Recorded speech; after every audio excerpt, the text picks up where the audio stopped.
Section 1. The Genesis of the Arsenal. The story of the Willow Run bomber plant does not begin with the clang of steel or the roar of engines, but with a quiet, growing sense of urgency that crept across the Atlantic in the late 1930s and early 1940s.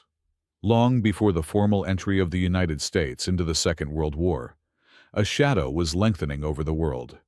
In Europe and Asia, nations were embroiled in a conflict of unprecedented scale, and the machinery of war was grinding with a terrifying efficiency.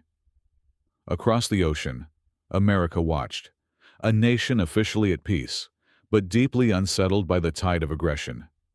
It was during this period of watchful waiting that a powerful idea began to take root in the mind of President Franklin Delano Roosevelt, an idea that would ultimately reshape the industrial landscape of the nation and the strategic balance of the entire global conflict. He envisioned America not as a combatant, at least not yet, but as something else, something arguably more powerful in the long run, the great arsenal of democracy. This was a concept born of necessity and foresight. It was a declaration that the industrial might of the United States, its vast factories, its skilled workforce, and its genius for mass production would be harnessed to supply the Allied nations with the tools they needed to resist tyranny. It was a promise of ships, tanks, rifles, and most importantly, of aircraft. The call for air power was particularly strident. The conflict overseas had rapidly evolved into a new kind of war, one where dominance of the skies was not merely an advantage, but a prerequisite for victory. The ability to project power over vast distances, to strike at an enemy's industrial heartland, and to support ground forces from above had become paramount. The heavy bomber, a flying fortress capable of carrying immense payloads deep into hostile territory, emerged as the symbol and substance of this new aerial doctrine. Yet, building such complex machines was a monumental undertaking. In the late 1930s, aircraft were still largely assembled by skilled artisans in a slow, methodical, almost bespoke manner. A single heavy bomber could take months to complete, a timeline wholly inadequate for the ravenous demands of a world at war. The United States government, anticipating the inevitable, knew that this paradigm had to be shattered. They needed bombers, and they needed them by the thousands, produced at a speed that would have been considered pure fantasy just a few years prior. This is where the narrative turns to one of the most iconic names in American industry, Ford. The Ford Motor Company, under the leadership of Henry Ford and his son Edsel, had revolutionized the world with the moving assembly line. They had taken the automobile, once a luxury item for the wealthy, and turned it into an everyday tool for the masses by mastering the art of mass production. Their philosophy was simple but profound. Break down a complex task into a series of small, simple, repeatable steps, and you could build anything with astonishing speed and efficiency. The question now hanging in the air, a question debated in the halls of government and in the boardrooms of Detroit, was a monumental one. Could the principles used to build a Model T be applied to a 4-engine heavy bomber? Could the intricate, delicate, and immensely powerful, consolidated B-24 Liberator be made to roll off an assembly line like a family sedan? The man tasked with answering this question was Edsel Ford, the president of the company. While his father, Henry, was an isolationist and initially hesitant to involve the company in war production, Edsel saw the looming threat and understood the patriotic duty that was being asked of them. He accepted the challenge.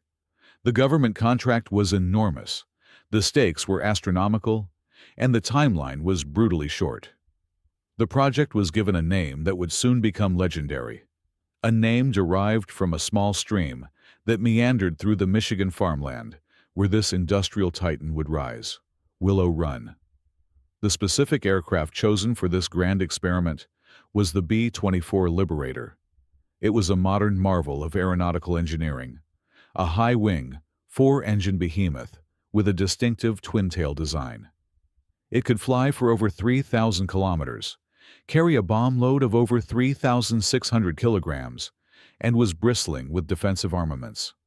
It was a powerful and effective weapon, but it was also notoriously difficult to build. Its construction involved hundreds of thousands of individual parts, complex wiring, hydraulic systems, and precision-engineered components that had to be assembled with zero tolerance for error. The task of translating this complex aircraft into a product of mass production fell to one of the most formidable figures in the Ford empire, a man whose name was whispered with a mixture of awe and trepidation throughout the industry: Charles E. Sorensen. Known as Cast Iron Charlie for his unyielding will and iron-fisted management style, Sorensen was a production genius, one of the original architects of the moving assembly line alongside Henry Ford. He was a man who thought in terms of systems, of flow, of efficiency. He looked at a complex problem and saw not an obstacle, but a puzzle to be disassembled and reconfigured into a streamlined process. When Sorensen first examined the blueprints for the B-24, he was not intimidated by its complexity. Instead, he saw an opportunity. He saw a way to apply the hard-won lessons of the automotive industry to the skies. He famously declared that they would not simply build the bombers, they would make them come rolling off the line like automobiles. This was a statement of such audacious confidence that many in the established aviation industry considered it sheer arrogance. They believed that the delicate art of aircraft construction could not be brute-forced by automotive techniques. They were about to be proven profoundly wrong. The stage was set, the challenge was accepted, and in the summer of 1941, even before the attack on Pearl Harbor would officially plunge the nation into war, the first shovels of earth were turned in a quiet field in Michigan. The genesis of the arsenal of democracy was underway, and Willow Run was to be its crown jewel, an industrial experiment that would not only help shape the outcome of the war, but would also provide a terrifying glimpse into the future of manufacturing for all the world to see. Section 2. The birth of a Titan. The creation of the Willow Run bomber plant was an act of industrial genesis on a scale that the world had never before witnessed. It was more than the construction of a factory. It was the conjuring of an industrial city from the barren Michigan landscape. Before the first rivet could be driven into the wing of a B-24, an entire ecosystem had to be conceived and built from scratch.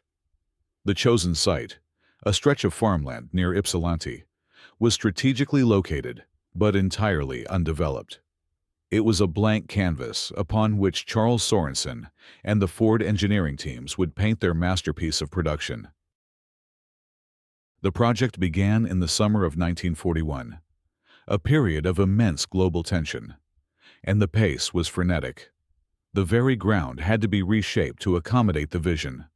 Swamps were drained, rivers were rerouted, and the earth was leveled to create a stable foundation for the colossal structure that was to come. Charles "Cast Iron Charlie" Sorensen was the driving force, the indomitable will behind every decision. He was a man who operated on an epic scale, and his plans for Willow Run reflected that. He did not envision a simple factory. He envisioned the single, largest enclosed space on the planet. He demanded a main building with a floor area of approximately 3.5 million square feet, a figure so vast it was difficult for the human mind to comprehend. To put it in perspective, this was a single room under one roof that could have comfortably contained the entire automotive production facilities of several of their pre-war competitors combined. The design itself was a radical departure from traditional factory layouts. Instead of a series of smaller, disconnected buildings, Sorensen insisted on one massive, integrated facility. The logic was rooted in the principles of the assembly line. He wanted a seamless, uninterrupted flow of materials and components from one end of the building to the other, culminating in a finished bomber rolling out of the massive doors at the far end. The centerpiece of this vision was the assembly line itself. It was to be a mechanical river of unprecedented length and complexity. The final assembly line alone would stretch for more than 1.5 kilometers, a straight, unwavering path through the heart of the factory. This was not just an iteration of the automotive assembly lines of the past. It was an evolution. The sheer size and weight of the bomber components required entirely new systems of cranes, hoists, and jigs to move them along the line. The building was designed around this central artery. The L-shaped structure was a deliberate choice, allowing raw materials and sub-assemblies to be fed into the main line at precise points, ensuring that the forward momentum of production never faltered. Every aspect of the plant's design was subordinated to the singular goal of efficiency.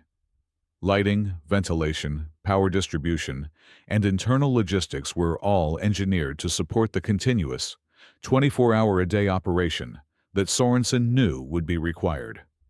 Alongside the factory, an entirely new infrastructure had to be created.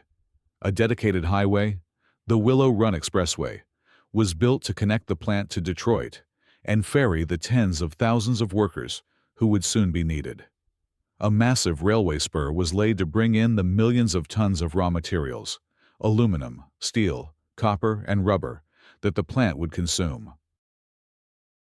Perhaps most audaciously, the project included the construction of its own airfield, Willow Run Airport. This was not a small landing strip. It was a state-of-the-art aviation facility with multiple runways, the longest of which stretched for 1.6 kilometers. This was a critical component of Sorensen's integrated system. The bombers would not be disassembled and shipped out. They would be completed, tested, and flown away directly from the site of their birth. This seamless transition from factory floor to open sky was a testament to the comprehensive and ambitious nature of the entire project. However, the most significant challenge was not one of steel and concrete, but of people. The plant was designed to be operated by a workforce of over 40,000 individuals. This was a population larger than many American towns at the time, and they would be converging on a rural area with almost no existing housing or services. The realization dawned that Ford was not just building a factory, they were building a community. A massive housing project, known as Bomber City, was hastily planned and constructed nearby. It was a sprawling development of temporary dormitories and small apartments designed to house the incoming wave of workers. The scale of this human migration was staggering. People from all corners of the nation, drawn by the promise of steady work and a sense of patriotic duty, began to pour into the area. They were farmers from the Midwest, miners from Appalachia, and families from the Dust Bowl, all seeking a new life and a chance to contribute to the war effort. This influx of humanity created immense social and logistical challenges, from schooling and sanitation to transportation and recreation. The birth of the Willow Run Titan was therefore a dual creation: the forging of a colossal machine of production and the simultaneous, chaotic, and vibrant formation of a new American community around its base.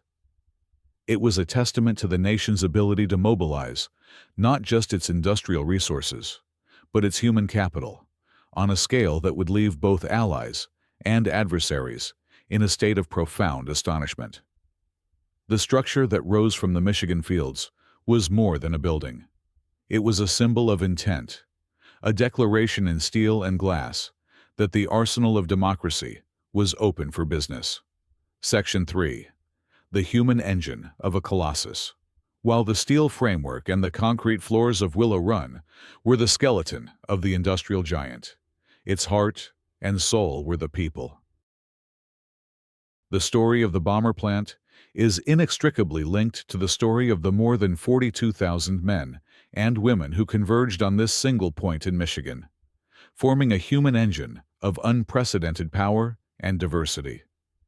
The sheer scale of the required workforce presented a challenge as monumental as the construction of the factory itself.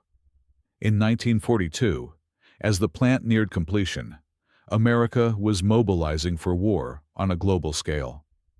Millions of young men were entering the armed forces, creating a massive labor vacuum on the home front. To staff a factory the size of Willow Run, Ford and the U.S. government had to cast the widest possible net, drawing in people from every walk of life and every corner of the country. What followed was one of the great internal migrations in American history. Recruitment posters and radio announcements broadcasted the call for workers, promising good wages and the opportunity to play a vital role in the national defense. The response was overwhelming.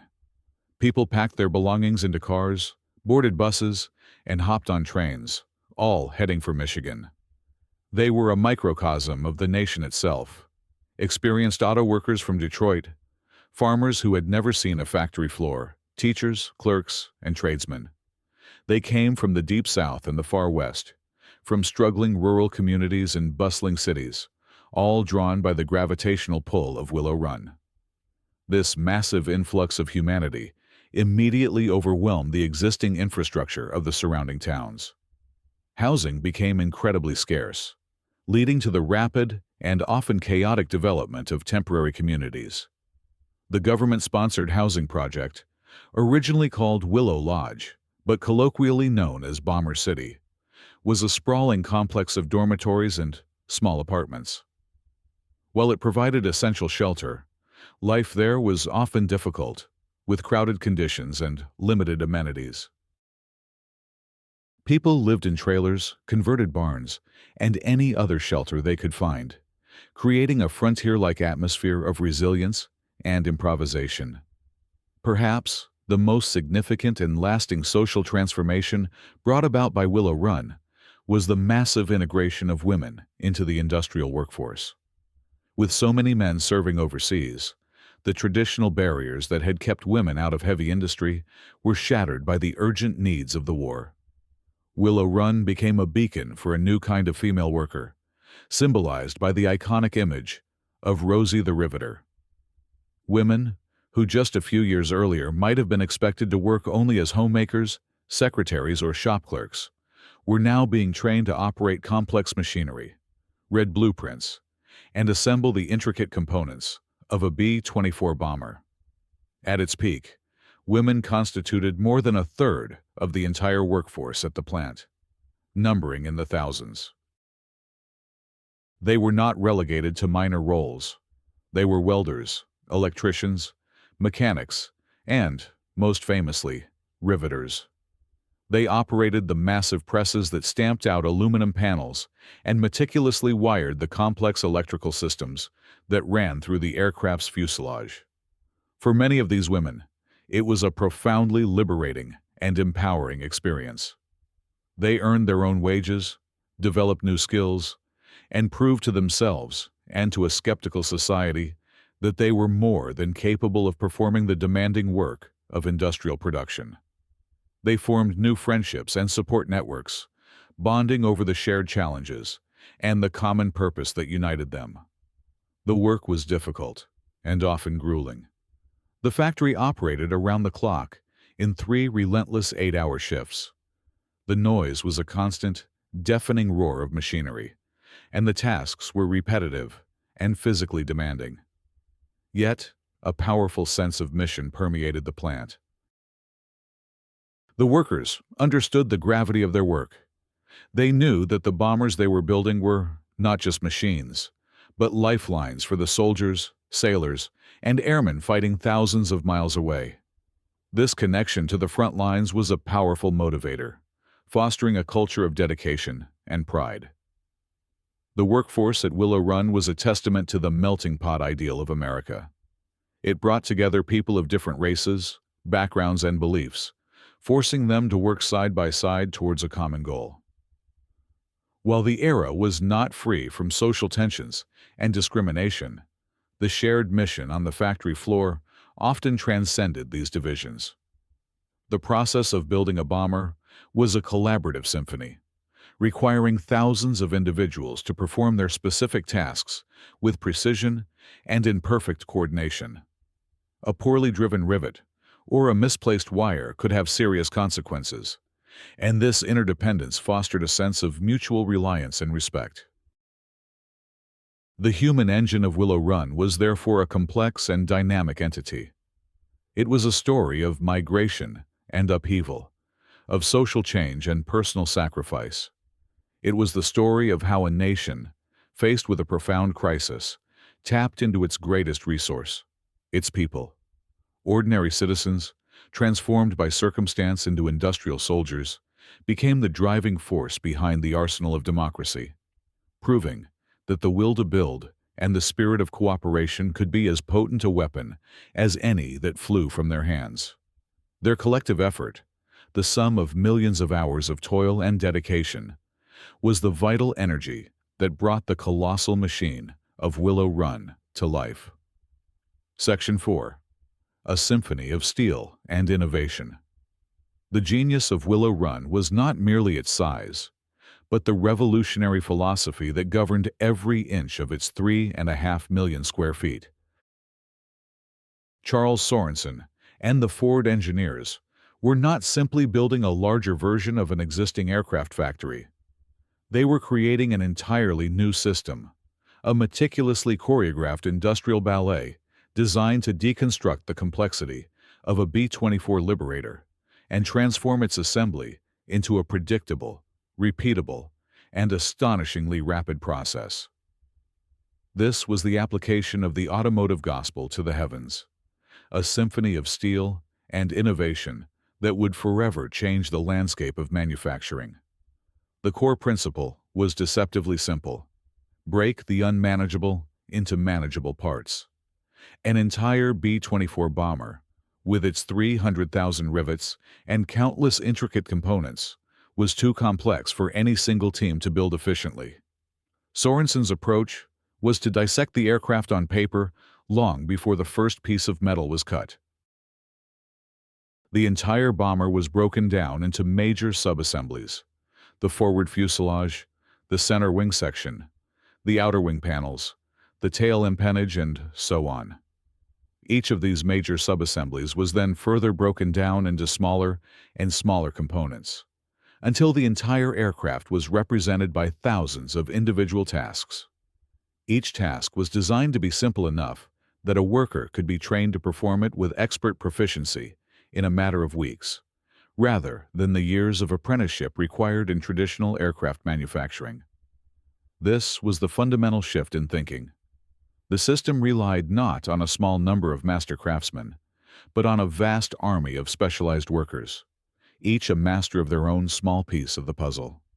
This division of labor was the key to unlocking unprecedented speed. To facilitate this process, Ford invested heavily in what were known as jigs. A jig is a custom-built framework designed to hold a specific component or subassembly in a precise position while it is being worked on. At Willow Run, these jigs were massive, intricate structures of steel, some as large as a small house.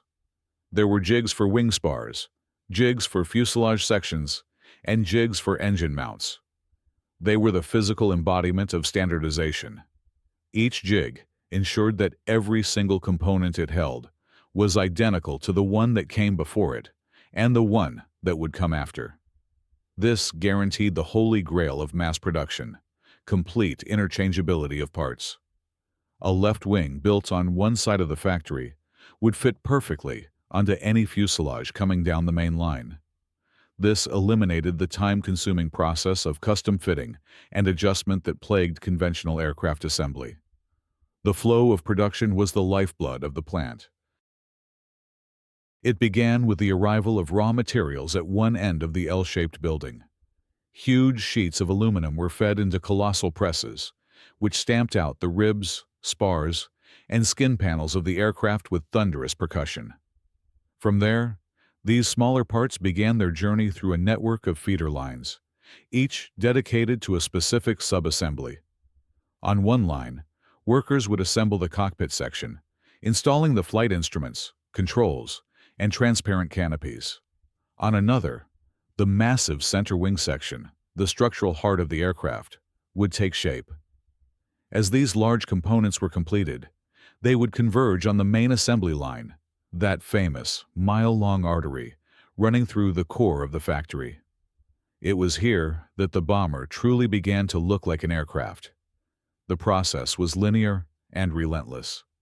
At the first station, the three main fuselage sections, nose, center, and tail, were joined together. The massive fuselage would then be lifted by an overhead crane and lowered onto the main assembly line, where it would begin its slow, inexorable journey towards completion.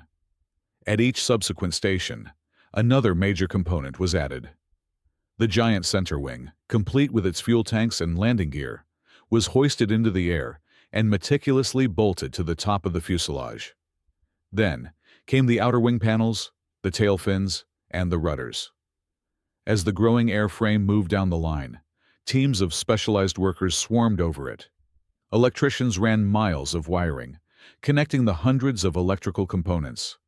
Plumbers installed the complex hydraulic and fuel lines. Other teams fitted the engines, the propellers, the defensive turrets, and the plexiglass windows. Quality control was paramount. Inspectors were stationed at every critical point along the line, checking and double-checking every connection, every rivet, and every system. The process was a marvel of coordination and logistics. Thousands of parts, from tiny screws to massive wing spars, had to arrive at the correct station at the precise moment they were needed. A delay in one area could create a bottleneck that would ripple through the entire system. This intricate supply chain management, a skill honed over decades in the automotive industry, was one of Ford's most significant contributions. Finally, at the end of the long journey, a fully assembled B-24 Liberator, gleaming in its raw aluminum or painted in camouflage, would roll off the line under its own power. It would be fueled, its systems would be tested, and it would then be towed to the adjacent airfield, ready for its maiden flight. This was the symphony Sorensen had envisioned, a continuous, rhythmic, and powerful process that transformed raw metal into a flying weapon, a testament to the power of systematic thinking and industrial might. Section 5. The Crucible of Production. The journey from a revolutionary concept to a functioning reality at Willow Run was not a smooth or easy one. The early days of production, from late 1942 into 1943, were a period of intense struggle, a time that insiders referred to as production hell. The theoretical elegance of the assembly line collided with the harsh realities of manufacturing a machine as complex as a B-24. The grand vision of a bomber rolling off the line every hour seemed like a distant, almost impossible dream. The challenges were multifaceted, stemming from technology, logistics, and the human element. One of the first and most significant hurdles was the cultural and technical clash between the automotive and aviation industries. Ford, a company accustomed to the rigid tolerances and standardized parts of car manufacturing, found that aircraft were a different breed of beast. The initial B-24 kits and blueprints supplied by Consolidated Aircraft, the original designer, were not intended for mass production. They were designed to be assembled by experienced aircraft craftsmen who could make small, on-the-spot adjustments to make parts fit. This was anathema to the Ford system, which demanded absolute interchangeability. The early attempts to assemble the bombers revealed frustrating inconsistencies. Parts that should have fit together simply didn't.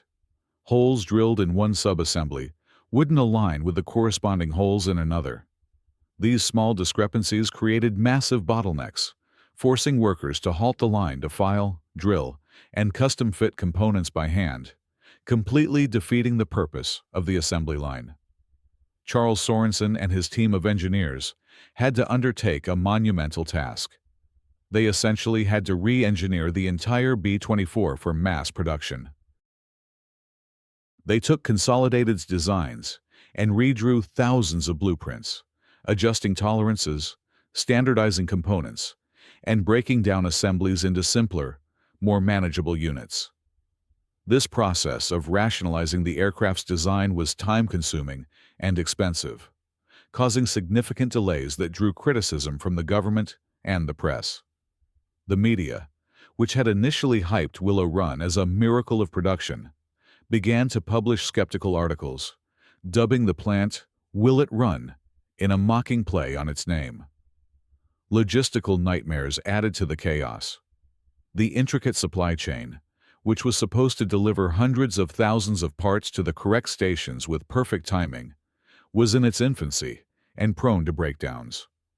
A shortage of a specific type of bolt or a delayed shipment of plexiglass could bring a whole section of the line to a grinding halt. The sheer scale of the operation meant that even small problems could have massive cascading effects. Furthermore, the workforce, while enthusiastic, was largely inexperienced. Thousands of the workers at Willow Run had never set foot in a factory before, let alone worked on a complex aircraft.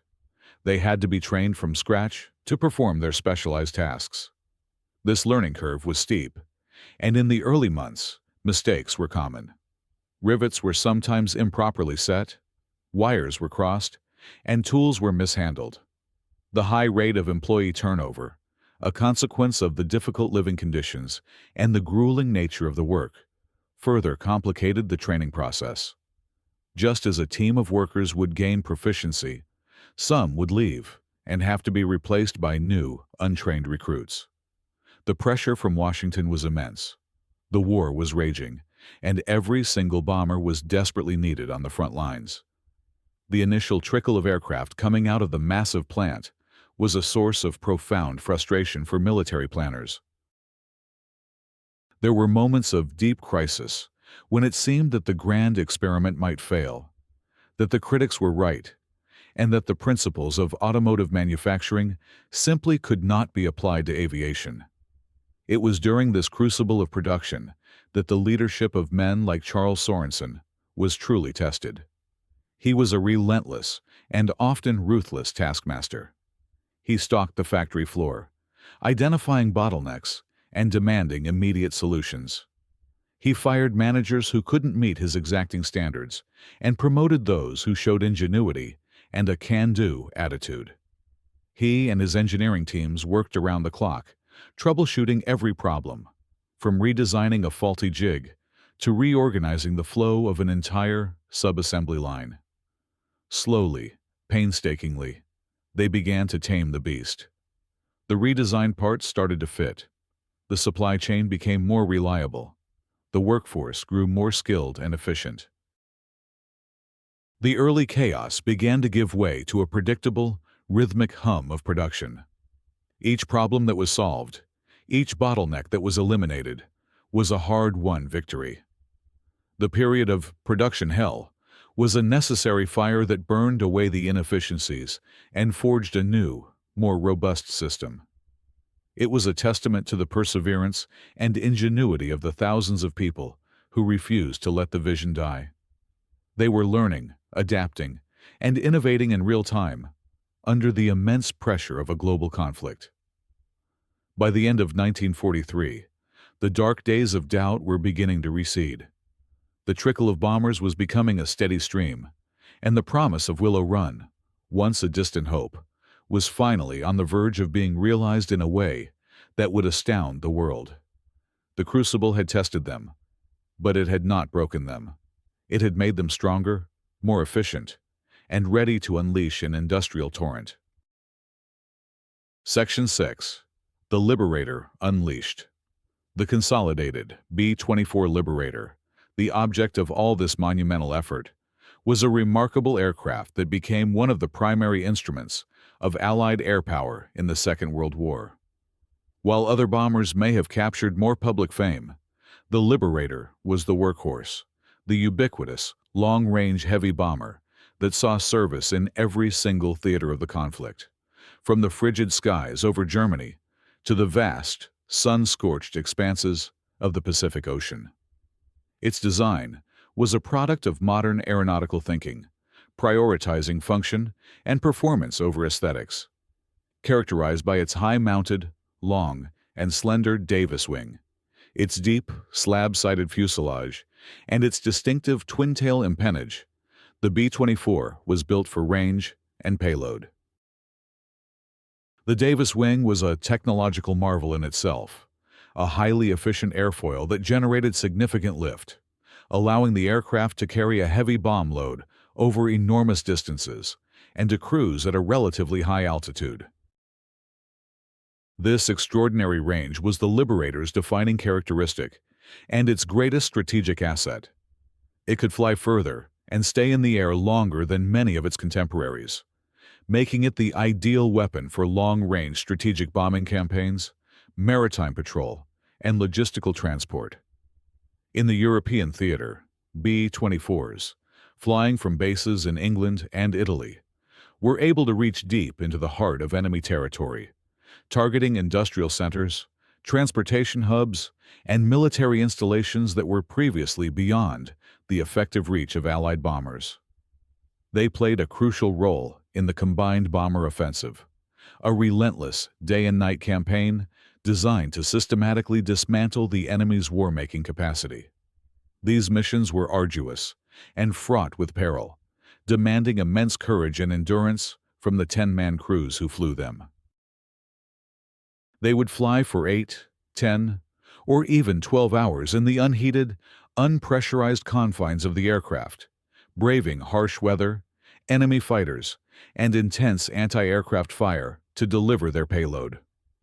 One of the most famous and difficult missions undertaken by the B-24 was Operation Tidal Wave, the daring low-level raid on the heavily defended oil refineries at Ploiești, Romania, on August 1, 1943. This mission saw a massive force of 178 Liberators attempting to cripple a critical source of fuel for the enemy war machine. The operation demonstrated both the capabilities of the aircraft and the immense risks involved in strategic bombing. While the raid succeeded in causing significant damage to the refineries, reducing their output by an estimated 40% for a time, it came at a great cost to the participating aircrews and their machines. Yet, the strategic impact was undeniable, highlighting the Liberator's ability to execute complex, high-stakes missions of vital importance. In the vastness of the Pacific theater, the B-24's long range was even more critical.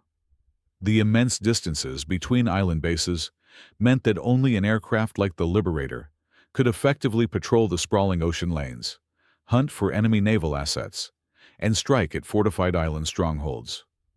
It was used to interdict shipping, support amphibious landings, and conduct reconnaissance over thousands of square miles of open water. Furthermore, its spacious fuselage made it an excellent transport aircraft. Stripped of their armaments and bomb bays, many B-24s were converted into C-87 Liberator Express transports, ferrying personnel, critical supplies, and mail across the globe, maintaining the vital logistical sinews that connected the far-flung Allied forces. The Liberator also proved to be a formidable weapon in the Battle of the Atlantic. Equipped with early forms of radar and armed with depth charges, very long-range (VLR) Liberators were able to patrol the mid-Atlantic Gap, an area that had been beyond the reach of other land-based patrol aircraft. They hunted and sank enemy submarines, helping to turn the tide in the struggle to keep the vital convoy routes to Britain open. However, the aircraft was not without its challenges. Crews often found it physically demanding to fly, especially in tight formation for long periods. Its high wing loading could make it less stable than some other bombers, particularly if it sustained damage. The placement of its fuel tanks and its tricycle landing gear also made it susceptible to certain types of operational hazards. Despite these issues, the sheer number of Liberators produced, driven by the incredible output of factories like Willow Run, meant that it became a cornerstone of Allied air strategy. By 1944 and 1945, the B-24 constituted more than half of the heavy bombers in the United States Army Air Forces in Europe. The sky was often filled with vast formations of these bombers, hundreds at a time, their four engines creating a thunderous roar that was both a promise of liberation for those below and a sound of impending doom for their adversaries. The B-24 Liberator, unleashed from the industrial heartland of America, was more than just an aircraft. It was a symbol of industrial supremacy and a versatile tool of global warfare, a testament to the idea that the ability to produce and project power over immense distances could fundamentally alter the course of history. Section 7. The Unstoppable Torrent. By the beginning of 1944, the struggles and frustrations of the early days at Willow Run had given way to a period of astonishing productivity. The crucible of production had forged a system of unparalleled efficiency, and the plant finally began to operate as Charles Sorensen had always envisioned it, as a single, integrated, unstoppable machine. The "Will it run" taunts faded into memory, replaced by a sense of awe, both at home and abroad, at what the factory was achieving. This was the moment the industrial experiment reached its breathtaking climax, the point at which Willow Run hit its stride and began to pour forth a torrent of B-24 Liberators that overwhelmed the production capacity of all its adversaries combined. The numbers alone are staggering and speak to a scale of manufacturing that remains difficult to fully grasp. The factory was now operating on a 24-hour, 7-day-a-week schedule, with 3 shifts of workers keeping the great assembly line in constant motion. The rhythmic clang of rivet guns, the whine of electric motors, and the roar of engines being tested became the ceaseless heartbeat of the arsenal of democracy. The ultimate goal, the almost mythical benchmark that had been set at the project's inception, was to produce 1 heavy bomber every hour. In the spring and summer of 1944, Willow Run not only met that goal, but surpassed it. At its absolute peak, the plant was completing a brand new, mission-ready B-24 Liberator, approximately every 63 to 65 minutes. This was a rate of production that defied all previous notions of aircraft manufacturing. It meant that in the time it took to watch a feature film, a 10-man crew could have a new 4-engine heavy bomber waiting for them on the tarmac. The monthly output figures were equally astounding. The plant was consistently producing over 400 bombers a month, and in its peak month, it delivered an incredible 650 aircraft.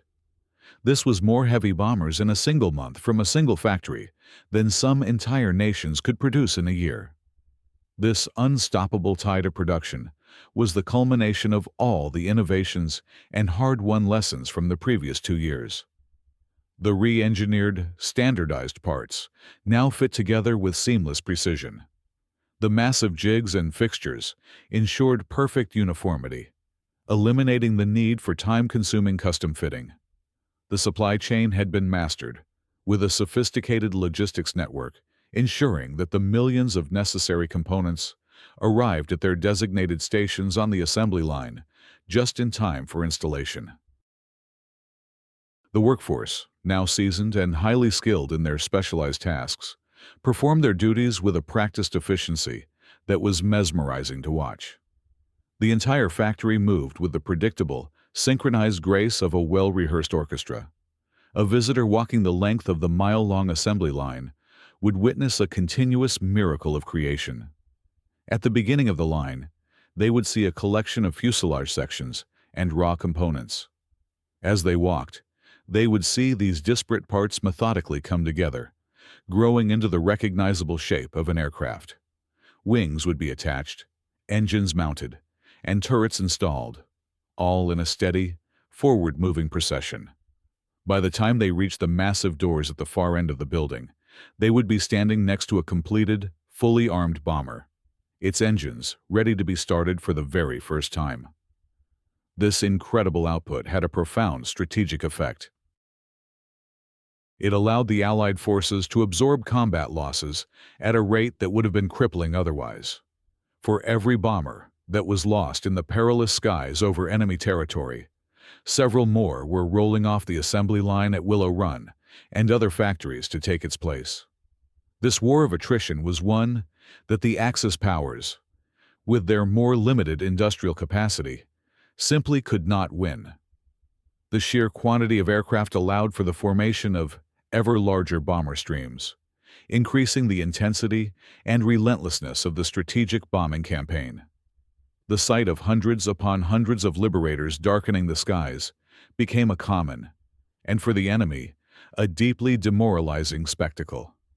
The phrase, "a bomber every hour," became more than just a production statistic. It became a powerful symbol of American industrial might and national resolve.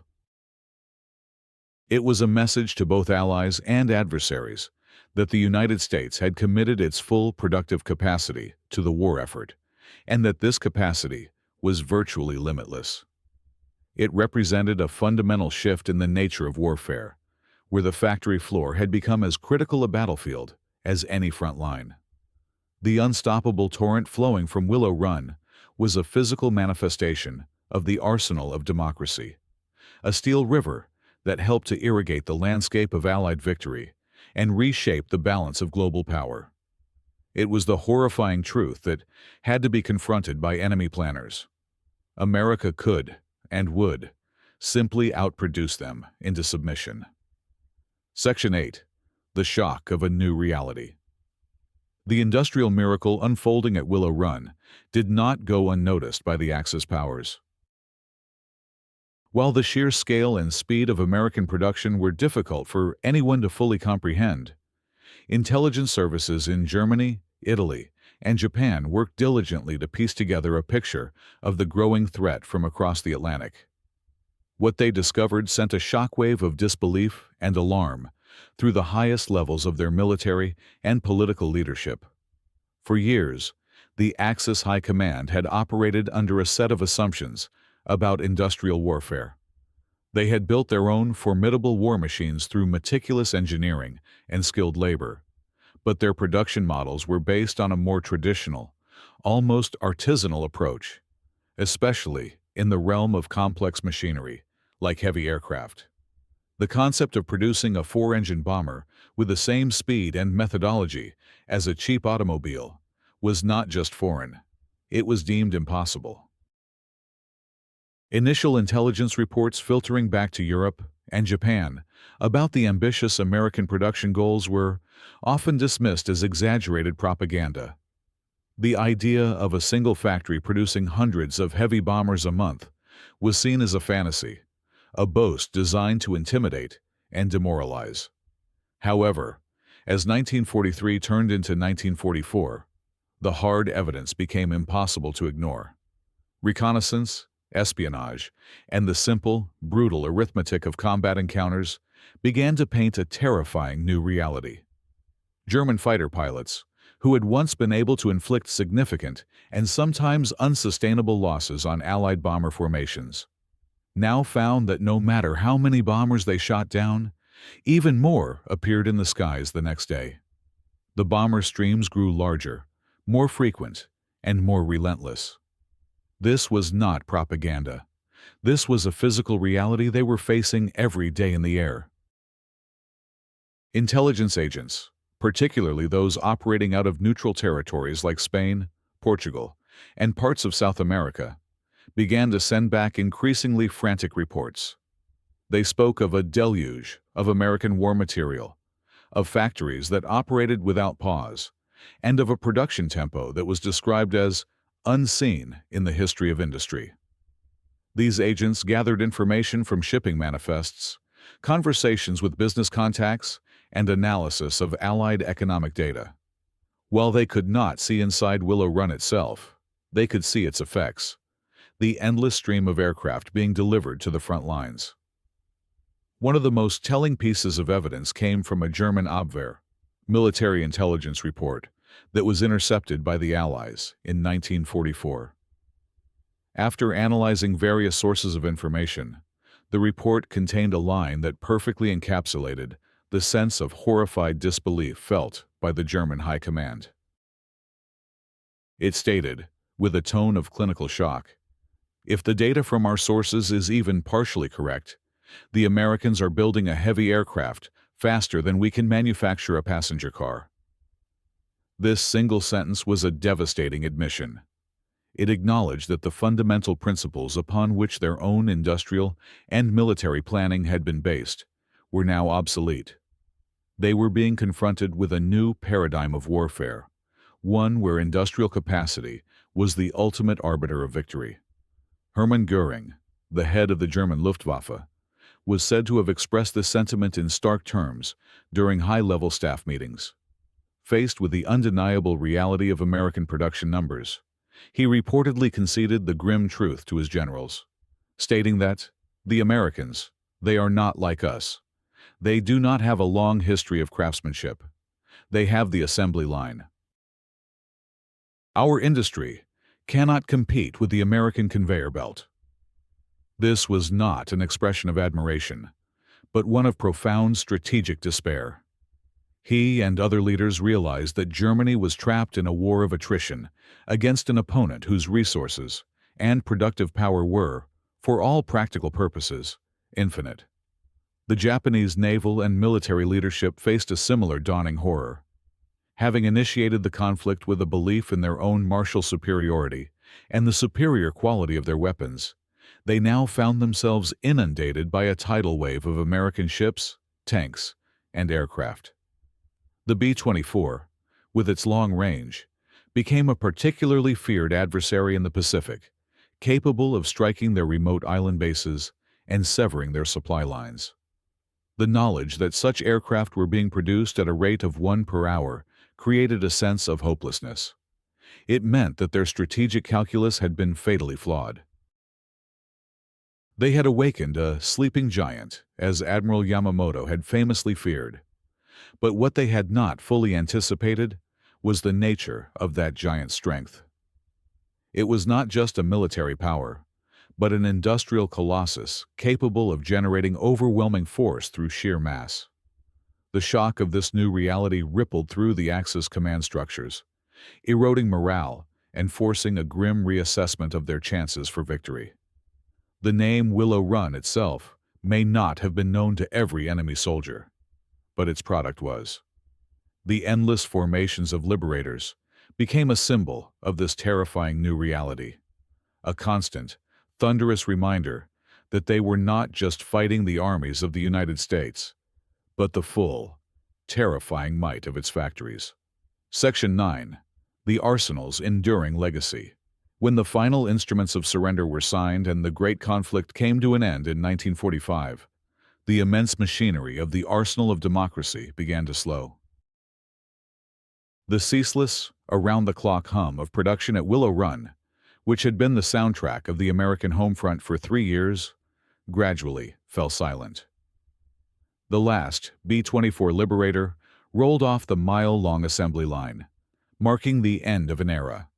In total, the Willow Run plant had produced a staggering 8,685 of the iconic bombers, accounting for nearly half of all Liberators built during the war. It was a monumental achievement that had been instrumental in the Allied victory. But the story of Willow Run did not end with the last bomber. Its legacy was far broader and more enduring, echoing through the decades that followed and permanently reshaping American industry, society, and its place in the world. In the immediate aftermath of the war, the colossal factory faced an uncertain future. Its purpose, the mass production of a single type of military aircraft, was now obsolete. The government sold the plant to the Kaiser Frazer Corporation, an ambitious new automaker, hoping to challenge the dominance of the established Big Three of Detroit. The Great Assembly Line, once used to piece together the wings and fuselages of bombers, was retooled to produce passenger cars like the Kaiser and the Frazer. The symbolism was potent. The sword was literally being beaten into a plowshare, or in this case, a bomber into a sedan. For a time, the plant continued to be a major source of employment, though it never again reached the feverish peak of its wartime activity. Later, the facility was acquired by General Motors and for many decades served as a transmission and powertrain plant, continuing its life as a vital part of the American automotive industry. The factory that had learned so much from the car-making business was now returning to its roots. However, the most profound legacy of Willow Run was not in the cars or transmissions it later produced, but in the ideas and transformations it had unleashed. The project had served as a powerful proof of concept, demonstrating that the principles of mass production could be applied to even the most complex and sophisticated products. This lesson was not lost on a generation of engineers, managers, and industrialists. The techniques of systems management, supply chain coordination, and workforce mobilization that were perfected at Willow Run became the new gold standard for large-scale manufacturing. These principles were applied to countless post-war industries, from the burgeoning aerospace and electronics sectors to the construction of prefabricated housing, fueling the unprecedented economic boom that defined post-war America. Willow Run had provided a blueprint for how to organize human and material resources to achieve seemingly impossible goals. The social legacy was equally transformative. For the tens of thousands of women who had answered the call to work at Willow Run, the experience was life-altering. Rosie the Riveter had not only helped to build the bombers that won the war, but she had also shattered long-standing stereotypes about the role of women in the workforce. While many women returned to domestic life after the war, the cultural landscape had been permanently shifted. The door to economic independence and professional opportunity had been opened, and it would never be fully closed again. The experience of working at Willow Run had given a generation of women a new sense of their own capabilities and a taste of financial autonomy, planting the seeds for the feminist movements of the decades to come. Furthermore, the massive migration of workers to Michigan and other industrial centers had accelerated the demographic and cultural mixing of the American population, breaking down regional barriers and contributing to a more interconnected national identity. Willow Run also solidified America's role as the world's preeminent industrial power. The sheer scale of what had been accomplished there sent a clear message to the rest of the world about the nation's capabilities. It was a demonstration that in a time of crisis, the United States could mobilize its resources to create an industrial output that no other nation could match. This reputation for overwhelming productive capacity became a cornerstone of American foreign policy and economic influence throughout the Cold War and beyond. The phrase, "the arsenal of democracy," became a permanent part of the national lexicon, a shorthand for the idea that America's strength lay not just in its military, but in the ingenuity and productivity of its free enterprise system and its people. Today, while the original massive factory complex has been largely redeveloped, a portion of it has been preserved as the Yankee Air Museum. It stands as a monument, not just to an aircraft, but to a pivotal moment in history. It is a tribute to the engineers who dreamed on an epic scale, to the managers who orchestrated a symphony of production, and most of all, to the ordinary men and women who came from every corner of the nation to perform an extraordinary task. The legacy of Willow Run is a powerful reminder that when a nation is united by a common purpose, its capacity for innovation and creation is virtually without limits. Section 10. The Echo of the Assembly Line. The story of Willow Run, viewed from the distance of many decades, transcends the simple narrative of a factory that built airplanes. It has become a modern legend, a foundational myth about the power of collective will and the genius of industrial organization. The echo of its assembly line is more than the memory of noise and motion. It is the resonance of an idea that defined a generation and shaped the world that followed. At its heart, Willow Run represents the ultimate triumph of a system. It was the physical manifestation of President Roosevelt's arsenal of democracy, a concept that was both a promise to allies and a warning to adversaries. It was the assertion that a free society with its decentralized and competitive industries, could, when unified by a common threat, mobilize its productive forces more effectively and on a grander scale than any centrally planned, totalitarian regime. The factory was a microcosm of this national effort, a place where the competitive spirit of a company like Ford was harnessed for the public good, and where the individual efforts of tens of thousands of citizens were woven together into a single, unstoppable force. The very phrase that came to define its achievement, "a bomber every hour," has a power that extends beyond its literal meaning. It represents a tipping point in the history of technology and warfare. Before Willow Run, the construction of a heavy bomber was seen as a monumental undertaking, a process measured in weeks or months. After Willow Run, it became a continuous flow, a predictable output akin to a utility like water or electricity. This shift in perception was a psychological weapon as much as a physical one.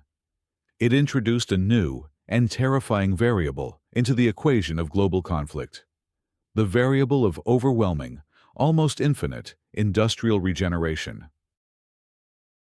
For the strategists of the Axis powers, it created an unsolvable problem. How do you defeat an enemy who can replace their losses almost instantaneously? How do you win a war of attrition against a nation that can build the instruments of war faster than you can destroy them? The echo of that assembly line was the sound of a closing door on their strategic ambitions. The story also endures as a profound human drama. It is a testament to the adaptability and resilience of ordinary people in extraordinary times. The image of a farmer from Oklahoma learning to wire the electrical panel of a cockpit, or a former housewife from Ohio expertly operating a massive riveting gun, speaks to the immense, often untapped potential that lies within a society. Willow Run demonstrated that with proper training and a clear sense of purpose, a workforce without prior experience could master complex tasks and perform them to the highest standards. It was a powerful validation of the democratic ideal that greatness is not the exclusive province of a trained elite, but can be summoned from the broad population when the need is great enough. The legacy of Rosie the Riveter is a permanent fixture in American culture, a symbol of female empowerment and a reminder of a time when societal barriers were set aside in the face of a national emergency. For the German and Japanese engineers and military planners who were able to study the details of American production after the war, the full scope of Willow Run was a source of profound, almost humbling revelation. They saw not just a large factory, but a holistic system of thought that they had fundamentally underestimated.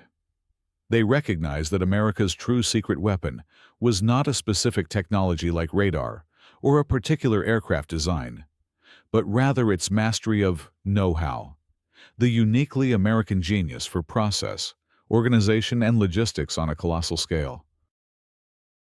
They understood that Germany, with its deep-rooted traditions of precision craftsmanship and engineering excellence, could not have replicated the Willow Run model. Their industrial culture was simply not geared for it.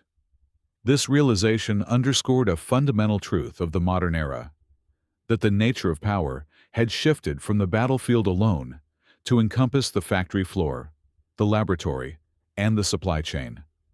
Today, the tale of Willow Run serves as an enduring symbol of what is possible when innovation, ambition, and unity converge. In an age of complex global challenges, it stands as a historical benchmark for large-scale problem-solving. It reminds us that the seemingly impossible can be achieved through bold vision and meticulous execution. The memory of the great plant is preserved in museums and history books, a silent monument to the generation that built it. The thunder of its B-24s has long since faded from the Michigan skies, but the echo of its assembly line continues to resonate. It is a story of how a nation, in its darkest hour, turned to its greatest strengths: its people, its ingenuity, and its unshakable belief in the power of production, to build not just the machines of war, but the foundations of a lasting peace and a new era of global leadership.